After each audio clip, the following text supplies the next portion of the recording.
Step 1.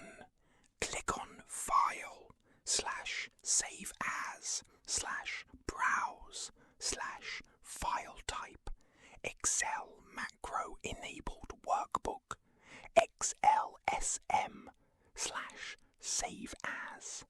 Step 2. Then click on File, Options, Customize ribbon. Scroll down on the right-hand side and tick the developer box. OK. Step 3.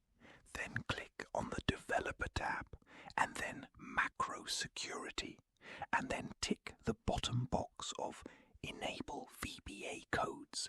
Not recommended. Potentially dangerous code can run. Step 4. Then save down the file. Then close the file. And then reopen. Step 5. Then go on to Visual Basic.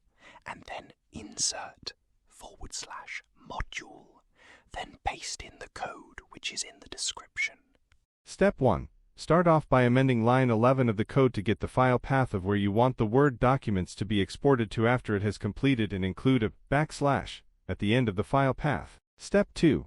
Amend the range of the cells that you want it to export the data for each and every sheet in line 19, as it currently exports all cells from AE1 through to N19. As if it is AE1 to D10, then it will be AE1, D10, as an example. What it does, the code will look through each and every sheet in an Excel file, and will export all of the data from all of the sheets into a series of Word document equivalent, and will then save them down based on the names of the sheets in the file path. Thanks for watching. If you wish to reach out to me for personalized work, please use the email of anonymous93220@gmail.com.